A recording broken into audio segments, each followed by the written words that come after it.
had a little dilemma. I have a 1.5-inch webbing, 1.5-inch slider, but I had a 1-inch swivel hook. So you will say, well, that's not a dilemma. That's easy. All you have to do is add a couple of strap connectors to the end of your webbing and connect your smaller swivel hook to your larger webbing. Yeah, okay. But here's the situation. My swivel hook cannot be connected to the end of the straps. My swivel hook, it needed to be able to slide on my webbing. So how did I do that? I created a little swivel hook connector that I can actually slide along my webbing like this. So that's what I'm going to show you how to make today. To add the swivel hook to the webbing, I made a little bit of correction here, okay? I still have my one strip of fabric that is 5 inches by 2. And then I cut a little piece of my waterproof canvas. It's 1/2 inch by 4 inches long. It's too long. We are going to trim it a little bit once we, get closer to putting it all together. But you can just get a little piece of faux leather, or even if you use some of your quilting cotton, so it's not so thick when you join it to the little strip of fabric, that will also work. So I'm just going to insert my little strip of waterproof canvas here like this, and just put a little pin in the meantime.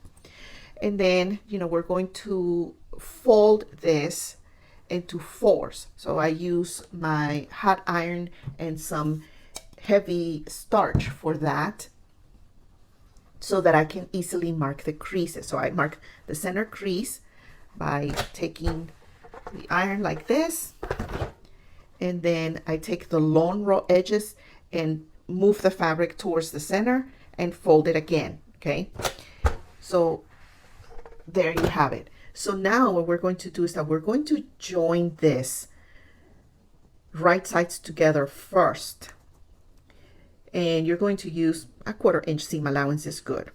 Once you stitch it together, you're going to turn it right side out, open that seam a little bit like that, and then you're going to fold it again along those creases that we marked with the iron a minute ago, like that. And then you're going to fold it one more time. Consider liking this video and subscribing to this channel if you have learned something today. It's going to be a little bit bulky here where the seam is, but that's just, how it is, I guess.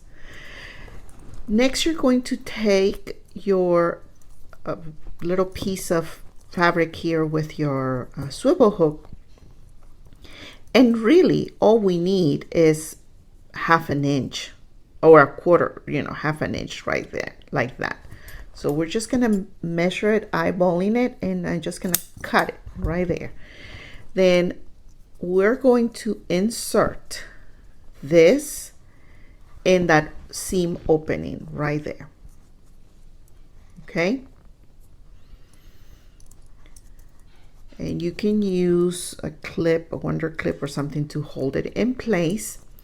And now we're going to take it to the sewing machine and stitch it all together.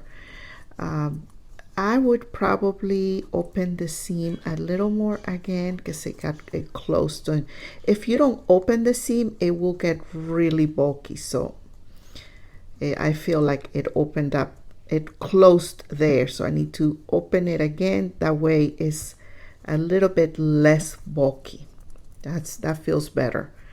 Okay, so let's take it to the sewing machine and try to stitch it in place right now. What I'm going to do, and I'm going to stitch this in place first, and then I'll go around and close it off.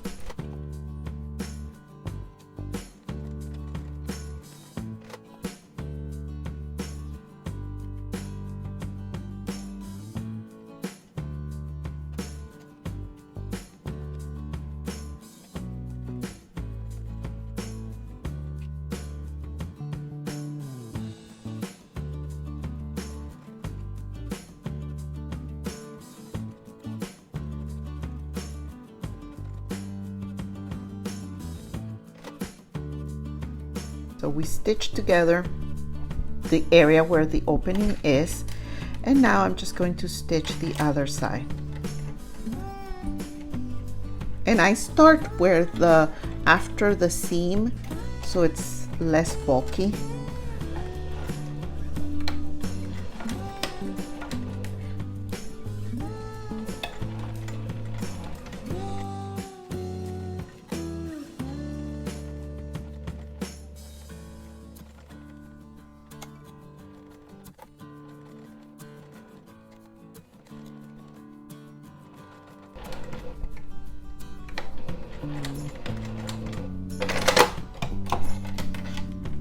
Okay, so now what we're going to do is kind of cut some of these extra little pieces of thread.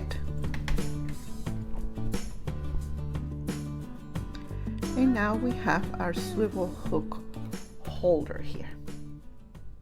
So once you finish your swivel hook connector, my recommendation is that when you join it here at the seam, that you use at least 1/2 inch seam allowance, possibly 5/8 of an inch. The final size for this should be 1.5 inches, so it's snug against the webbing here. So once you have that done, we are going to now put the strap together. So you're going to take your slider, and you'll find the right side of the slider, which will be the side that is the bar is all smooth. And we're going to take one end of your webbing. Now, if your webbing is kind of falling apart, make sure that you use some lighter to seal it. Okay, because this is nylon, so it will melt a little bit. That's important.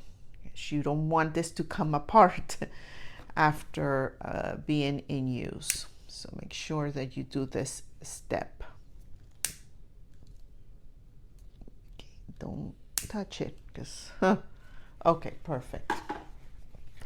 So take your webbing, your slider, and you're going to insert it bottom and over the bar and down. Okay, and you want to put this slider in like 3 inches of your strap. So about 3 inches here. Let me do it here. 3 inches. Your slider is down the center. Now you're going to fold it and take it to the sewing machine, and you're going to stitch it in place. You're going to stitch 2 lines at least. The best is to stitch 2 lines in an X down the center, and I usually stitch it a couple of times. Here's the webbing. Now that you stitched it together, make sure your webbing is flat, it's not twisted, and you're going to take the other end and you're going to insert your swivel hook. Now make sure that the swivel hook is actually at the bottom, and you're going to insert it all the way to the center. So your swivel hook is at the bottom. Next, we're going to put the strap together and make it adjustable. I have a great video to show you how to make your straps adjustable and removable right here. So go check it out. See you in the next video. Ciao.